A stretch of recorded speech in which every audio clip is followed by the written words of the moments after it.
Kobe Bryant used a secret mind trick to mess with his own teammates. He spoke fluent Italian because he grew up in Italy. In press conferences, he would speak directly to Italian journalists in their language. His favorite target? His own teammates. Kobe and Sasha Vujacic used to speak Italian to each other on purpose, just to confuse the rest of the Lakers. The Black Mamba wasn't only destroying opponents on the court, he was also playing mind games off the court. From ordering 50 McNuggets to refusing a single drop of champagne, what happened to the Greek freak? Giannis Antetokounmpo won the 2021 NBA championship and celebrated with 50 chicken McNuggets and the trophy. In 2024, he didn't even touch the champagne. While his teammates were popping champagnes, Giannis looked at the trophy and said something so cold, "The job is not done." He's not against celebrating. He's just wired differently. Is this the mentality that will get him the next ring? Because he went... Everyone remembers the shot. Nobody asks why Ray Allen was already there. Game 6, 2013 NBA Finals. Miami down by 3. 5.2 seconds left. The play was reportedly designed for LeBron James. When the play broke down, Allen had already drifted to the corner. Nobody called it. His feet just knew. Allen had spent years in that corner before practices started, before anyone else arrived. Shot after shot, same corner, year after year. The shot that saved Miami wasn't drawn up. It was practiced into instinct. Habit made history, and now... One man led the NBA in scoring and assists in the same season. Not Jordan, not Magic, not LeBron, Nate Archibald. 1973, Kansas City Kings, 34 points per game.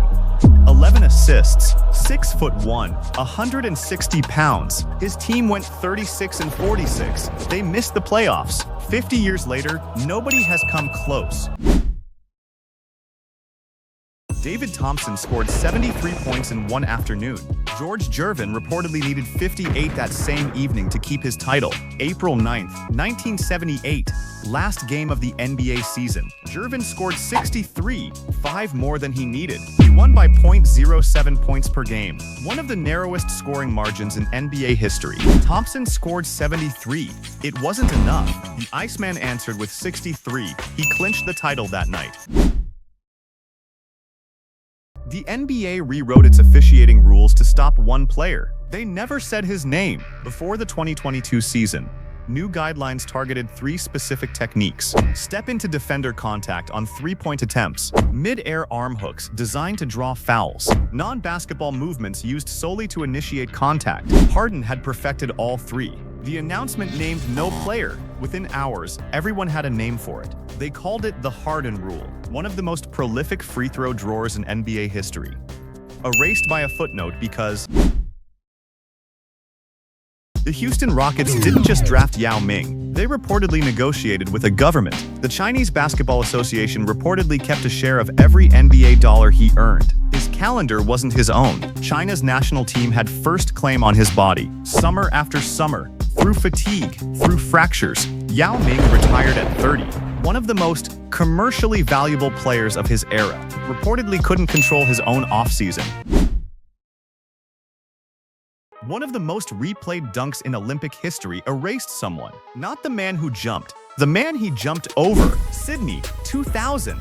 Vince Carter goes up, full clearance over 7'2" Frederick Weiss. Weiss was already a New York Knicks draft pick. He had never played an NBA game. He never would. By Weiss's own account, that moment reportedly broke him. He went back to France. He never returned. Carter flew. The world watched. Weiss disappeared. The dunk that built a legend destroyed the man underneath it. George Karl had the reigning Defensive Player of the Year. He chose not to use him. The 1996 NBA Finals. Jordan was taking Seattle apart. For 4 games, Gary Payton guarded someone else. Games 5 and 6, Karl finally put Payton on Jordan. Jordan's shooting reportedly dropped from 46% field goals to 36.7%. The Sonics won Game 6. The Bulls already had the series. The glove arrived 4 games too late. Nobody watching knew his hand wasn't right.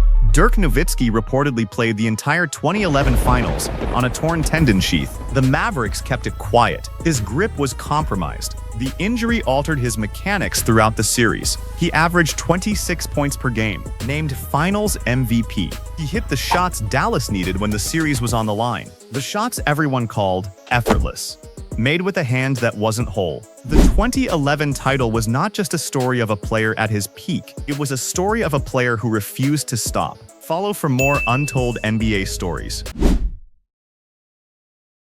Knicks was winning. 6 points, 18 seconds left. They called a timeout. Game 1, 1995 Eastern Conference Semifinals. Indiana was down 6. That timeout gave Indiana time to draw up a play. It gave Reggie Miller a sequence. 8 points. 8.9 seconds. That sequence gets remembered. The timeout doesn't, but the timeout is why the sequence happened. The Knicks didn't lose to Reggie Miller. They lost to their own timeout. Follow for more untold NBA stories because both men scored a perfect 50. Jordan won, 1988 dunk contest. Wilkins threw down a windmill from the free throw line. Judges gave him a perfect 50. Jordan went next. He performed a dunk he had already done in 1987. Same score. No formal tiebreaker was announced. Wilkins has said publicly for decades, the outcome was decided before the final round ever started. The league has never formally explained it. The score was tied. The contest was not. LeBron James isn't just playing basketball. He's running a simulation. He can recall a random defensive shift from 2003 like it happened 5 seconds ago. Every rotation, every read, stored, indexed, and ready. While the league is reacting, LeBron is time traveling. He mastered today's plays 20 years ago. He drops it mid-game like a cheat code. This isn't practice. This is terrifying. And if you think that's insane, I left one more secret fact in the comments. His mind isn't just a tool. It's the whole arsenal. And he's still loading because now the whole world wanted him back. His own locker room was fighting to keep him out. In November 1991, Magic Johnson announced he had HIV. He retired immediately. The NBA went silent. Months later, he played the All-Star game. He won MVP. The crowd roared. The world gave him a hero's welcome. Then he tried to return for the regular season. Inside the league, the reaction was different. Multiple players publicly questioned whether Magic Johnson should be allowed to play. He retired again before the season even started. The most beloved figure in the game, rejected by the people in it. Follow for more untold NBA stories. Luka Doncic didn't learn English in school. Not one lesson. He learned it trash-talking strangers in Call of Duty. While other kids were in language class, young Luka was in his room, headset on, trash-talking at people. But here's what nobody talks about. That same instinct to compete, to push back, and never shut up, it never left the court. It all started in a bedroom in Slovenia, and now you know that the greatest shooter in NBA history was banned from the three-point line as a kid. Not one three. Not until he turned 10. His father, Del Curry, had one unbreakable rule. No long shots. He knew that if Steph shot from deep too early, he'd cheat his form just to reach the rim and would become permanent bad muscle memory. So while every other kid was launching threes, little Steph was stuck in the paint, mastering floaters and perfect mid-range jumpers. This is the only reason Steph Curry broke the all-time three-point record and became the highest-scoring individual game in NBA history. Nobody filmed it. No camera, no footage, nothing. March 2nd, 1962, Hershey, Pennsylvania. Wilt Chamberlain scored 100 points in a single game. Roughly 4,000 fans in a small arena in a chocolate factory town. The game was not on television. No film has ever been found. The only record, a radio broadcast, a box score, and one famous locker room photograph. 100 points. Zero footage. You can't watch it. You can only believe it.